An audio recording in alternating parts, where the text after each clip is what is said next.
नमस्कार, मी निलिमा मुद्गलकर। 2 दिवसापासून आपण श्री सत्यज्ञानतीर्थ स्वामींचं चरित्र जाणून घेण्याचा प्रयत्न करत आहोत। कालच्या भागात आपण पाहिलं की स्वामींनी म्हणजे आचार्यवर्यांनी मठाची सर्व व्यवस्था नीट लावली, कारभार सुरळीत सुरू झाला म्हणून ते समाधानी होते। पण याच काळात त्यांच्यावर एक कौटुंबिक दुःखद प्रसंग ओढवला। त्यांना मातृवियोगाचे दुःख झाले। आचार्यवर्यांचे आपल्या आईवर विशेष प्रेम होते। वडिलांनी संन्यास घेतल्यावर त्यांना आपल्या आईचा फार आधार वाटे। कितीही कामात व्यग्र असले तरी दिवसभरात ते एकदा तरी आईला निवांत भेटण्यासाठी वेळ काढत। आईच्या शब्दाबाहेर ते नव्हते। यावेळी मातृवियोगाचे दुःख त्यांना सोसावे लागले, पण अशाही परिस्थितीत त्यांनी आपल्या मनाचा तोल ढळू दिला नाही। अत्यंत शांतपणे आपल्या आईचे और्ध्वदेयिक व्यवस्थितपणे पार पाडले। भगवंताच्या संकल्पाप्रमाणे त्याच्या इच्छेप्रमाणे सर्व घडत असते ही गोष्ट त्यांनी स्वीकारली होती। हळूहळू या दुःखातून सावरतात तोच अजून एका दुःखद प्रसंगाला त्यांना सामोरे जावे लागले। त्यांना पितृवियोगाचे दुःखही सहन करावे लागले। श्री सत्यधीर तीर्थांची प्रकृती बिघडली की मठातील लोकांचा उपद्रव सुरू झाला। उत्तरादी मठाची व्यवस्था श्री सेतुरामांच्याकडे च्या लोकांकडे जाऊ नये यासाठी त्यांच्या विरोधात असणाऱ्या लोकांनी प्रयत्न सुरू केले। आपल्याला अनुकूल अशीच व्यक्ती पीठावर यावी आणि मठाचा सर्व कारभार आपल्याकडे राहावा यासाठी त्यांनी हालचाली सुरू केल्या। आचार्यवर्यांना मात्र वाटत होते की पीठावर योग्य व्यक्ती यावी, जेणेकरून मठाचा आणि मठातील उत्तम व्यवस्थेचा लौकिक सर्वदूर पसरावा। पीठावर अशी व्यक्ती यावी जी आचारसंपन्न, वैराग्यशील आणि उदार अंतःकरणाची असेल आणि ही व्यक्ती सर्व मान्य असेल। श्री सत्यधीर तीर्थांची प्रकृती ढासळत चालली होती, पण श्री सेतुरामाचार्यांनी ही परिस्थिती अत्यंत कुशलतेने हाताळली। योग्य व्यक्तीची निवड करून त्या नावाला सर्वांची मान्यता मिळवली। श्री किन्हाळ जयाचार्य हे या पीठावर बसण्यास योग्य व्यक्ती आहेत हे सर्वांना पटवून दिले आणि सर्वांच्या संमतीने हे नाव निश्चित केले। श्री सेतुरामाचार्य हे किन्हाळ जयाचार्य यांची विद्वत्ता जाणून होते। द्वैत वेदांताचे आणि चंद्रिकेपर्यंतचे त्यांचे शिक्षण श्री सेतुरामाचार्य यांच्याजवळच झाले होते। त्यांचा स्वभाव, सदाचारी वृत्ती, वैराग्य या त्यांच्या गुणांचा श्री सेतुरामाचार्यांना जवळून परिचय होता। किन्हाळ जयाचार्य यांचे नाव मनात निश्चित केल्यावर श्री सेतुरामाचार्यांनी प्रथम त्यांची संमती विचारली। किन्हाळ जयाचार्य यांना आनंद झाला आणि त्यांनी तात्काळ आपली संमती दर्शवली। रायचूर जवळील नारायणपेठ या गावी श्री सत्यधीर तीर्थांचा मुक्काम होता। तेथेच मठातील सर्व लोकांना बोलावून घेतले आणि सर्वांसमोर आपला मनोदय सांगितला। माझे शिष्य किन्हाळ जयाचार्य हे यापुढे चतुर्थ आश्रम स्वीकारून पीठाधीश होणार आहेत अशी स्वामींनी घोषणा केली आणि हा समारंभ लवकर व्हावा असे आम्हाला वाटते। स्वामींच्या या घोषणेला सर्वांनी लगेच संमती दिली, कारण तत्पूर्वीच श्री सेतुरामाचार्यांनी सर्वांना यासाठी तयार केले होते। श्री सेतुरामाचार्यांनी अत्यंत कौशल्याने सर्व गोष्टी घडवून आणल्या। ठरल्याप्रमाणे अश्विन शुद्ध चतुर्थी शके 1826 या दिवशी किन्हाळ जयाचार्य यांना चतुर्थ आश्रम दिला आणि श्री सत्यज्ञानतीर्थ या नावाने ते पीठारूढ झाले। कोण्या एका गृहस्थाने हे उत्तरादी मठाच्या पीठावर आरूढ होण्यास पात्र नाहीत असे म्हटले, परंतु त्या व्यक्तीला थोड्याच दिवसात मुखरोग झाला आणि तो मृत्यू पावला असे वर्णन श्री सत्यज्ञान तीर्थांच्या चरित्रात आहे। उत्तरादी मठाला ऋणसागरातून बाहेर काढण्याचे काम श्री सेतुरामाचार्यांनी विचारपूर्वक व अतिशय कौशल्याने केले। मठाच्या अनेक वस्तू सावकाराकडे गहाण पडल्या होत्या, त्या सुद्धा एक एक करून त्यांनी सोडवून आणल्या आणि मठाची आर्थिक घडी नीट बसवली। द्वैत वेदांताचा प्रचार आणि प्रसार जनमानसात व्हावा ही त्यांची प्रबळ इच्छा फार आधीपासून होती। त्या दृष्टीने त्यांनी पावले टाकण्यास सुरुवात केली। श्री सत्यपराक्रम तीर्थांच्या अनुज्ञेने कंची सुबाराव यांनी तिरुपती येथे श्री मध्व सिद्धांत वाहिनी या नावाची सभा स्थापन केली। त्या माध्यमातून द्वैत वेदांताचा प्रचार होतच होता, पण हा प्रयत्न तोकडा पडतो हे लक्षात आल्यावर त्यांनी श्री सत्यधीर तीर्थांची आज्ञा घेतली आणि त्यांच्या संमतीने धारवाड येथे श्री मध्व सिद्धांतोत्तेजक या नावाची सभा स्थापन केली। त्यामुळे या प्रांतातील लोकांना द्वैत वेदांताचा प्रचार करणे सुलभ झाले. दरम्यानच्या काळात श्री सेतुरामाचार्यांनी एक महत्त्वाचा निर्णय घेतला. श्री सत्यज्ञानतीर्थांचे पूर्वाश्रमीचे बंधू श्री गोविंदाचार्य यांच्या हाती मठाची सूत्रे दिली. श्री सत्यधीर तीर्थ थकले होते आणि श्री सत्यज्ञानतीर्थ पीठावर आल्यावर त्यांच्या विश्वासातील व्यक्तीनेच मठीय कारभार पाहावा अशा दूरदृष्टीने त्यांनी हा निर्णय घेतला. पण त्यांच्या कारभारावर देखील श्री सेतुरामाचार्य लक्ष ठेवत असत. याचा एक फायदा श्री सेतुरामाचार्यांना असा झाला की त्यांना पाठ प्रवचनासाठी जास्त वेळ मिळू लागला आणि वडिलांची सेवाही मनाजोगती करता येऊ लागली. आपल्या शिष्यांना पाठ शिकवताना ते अनेक निरनिराळ्या पद्धतीने शिकवत असत. अनेक नवीन पाठ पद्धती त्यांनी शोधून काढल्या. केवळ द्वैत वेदांताचेच अध्ययन न करता न्यायशास्त्राचे अध्ययनही त्यांनी त्या बरोबरीने सुरू केले. इतरांशी वाद करताना याचा खूप उपयोग होऊ लागला. सतत नाविन्याचा शोध हे त्यांच्या अध्ययन अध्यापनाचे कौशल्य होते. श्री सत्यज्ञानतीर्थ पीठावर आल्यानंतर श्री सेतुरामाचार्यांनी मळखेड येथे श्री मध्व सिद्धांताभिवृद्धिकारिणी नामक सभा स्थापन केली. आचार्यवर्यांच्या मार्गदर्शनाखाली माघ शुद्ध सप्तमी 1826 ते द्वादशी असे अधिवेशन यशस्वी करून दाखवले. यावेळी अन्नदान व पंडितांची संभावना मिळून त्या काळी सुमारे 20,000 खर्च आला.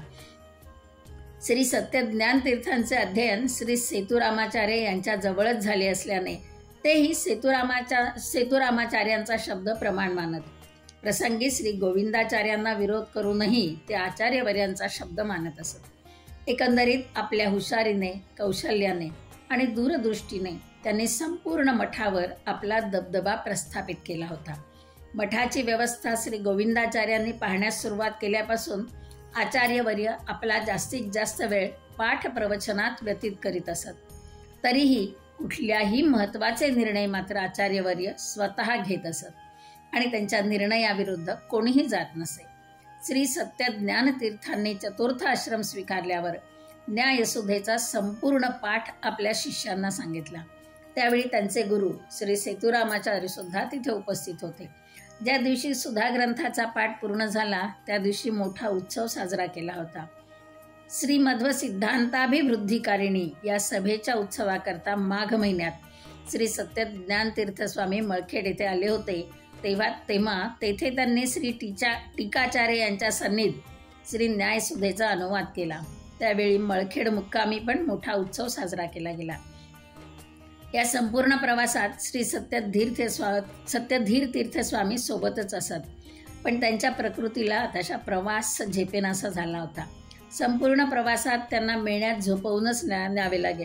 कृष्णा नदीच्या तीरावर रायचूरपासून 30 ते 35 किलोमीटरवर अतकूर हे गाव आहे. या ठिकाणी सर्वजण मुक्कामाला थांबले होते. याच ठिकाणी श्री सत्यधीर तीर्थांची प्रकृती जास्तच बिघडली. आता आपला अंतकाळ जवळ आला आहे याची जाणीव त्यांना झाली. तसे सूचक बोलणे त्यांच्याकडून कधीमधी ऐकू येऊ लागले. ते बोलणे ऐकले की श्री सेतुरामाचार्यांना अतिशय दुःख होत असे. वरवर जरी ते शांत वाटत असले तरी ते मनातून दुःखी होत आहेत याची जाणीव श्री सत्यज्ञानतीर्थांना होत होती. त्यामुळे ते त्यांना शांत राहण्यास सांगत. शेवटी ज्येष्ठ वद्य नवमी शके 1828 या दिवशी अतकूर मुक्कामीच त्यांनी वृंदावन प्रवेश केला. श्री सेतुरामाचार्यांना अतीव दुःख झाले. तरीही कर्तव्यश्रेष्ठ मानून दुःख बाजूला सारून श्री गोविंदाचार्य आणि इतर यांच्या मदतीने वृंदावनासंबंधीचे सर्व विधी पार पाडले. श्री सत्यज्ञानतीर्थांनी आपल्या गुरूंचा महासमाराधना उत्सव श्री सेतुरामाचार्यांच्या इच्छेप्रमाणे अत्यंत भक्तिभावाने 3 दिवस साजरा केला. उत्सवानंतर श्री सत्यज्ञानतीर्थ परत तिरुपती मुक्कामी आले. या वर्षीचा चातुर्मास इथेच संपन्न करावा असेच सर्वानुमते ठरले. चातुर्मासानंतर पुन्हा त्यांचा संचार सुरू झाला. संचारात शास्त्रचर्चा घडत असत. भिन्नमतीय पंडितांबरोबर वादात आचार्यवर्य नेहमीच सरस ठरत. प्रत्येक ठिकाणी मठाची प्रतिष्ठा जपली गेली पाहिजे यावर आचार्यवर्यांचा कटाक्ष असे.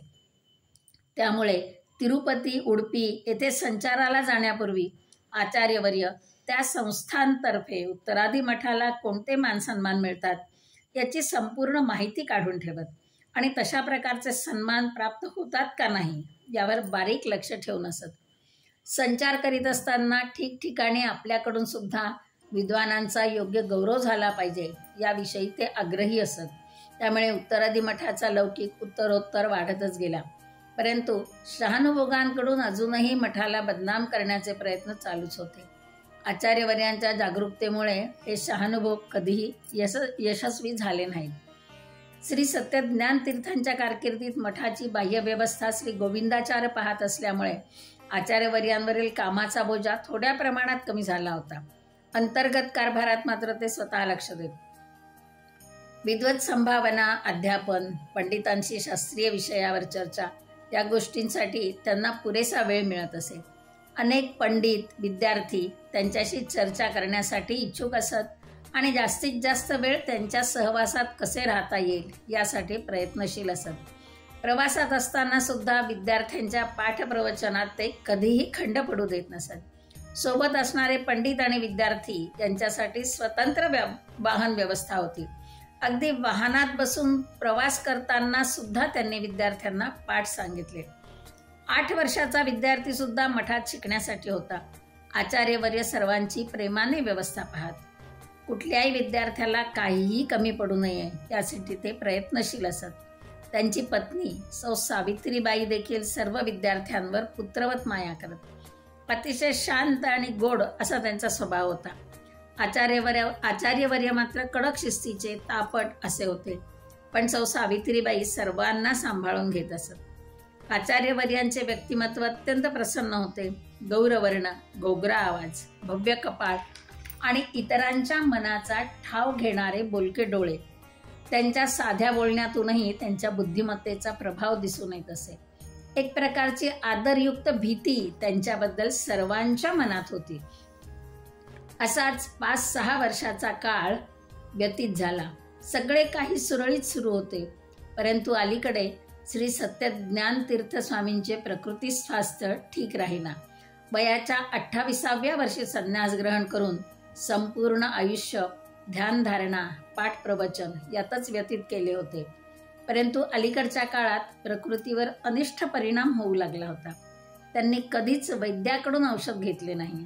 ते म्हणत, जो रोग रामदेवाच्या तीर्थाने बरा होत नाही तो कुठल्याही औषधाने बरा होणार नाही. तेव्हा मला औषध घेण्याचा आग्रह करू नका. कदाचित मी आता इथे जास्त काळ राहावे अशी रामदेवाचीच इच्छा नसेल. एक दिवस श्री गोविंदाचार्य आणि श्री सेतुरामाचार्य यांना स्वामींनी बोलावून घेतले आणि सांगितले, मी आता फार दिवस राहत नाही, तेव्हा पुढची व्यवस्था पाहिली पाहिजे. त्यासाठी श्री सेतुरामाचार्यांनी चतुर्थ आश्रम स्वीकारावा असे आम्हाला वाटते.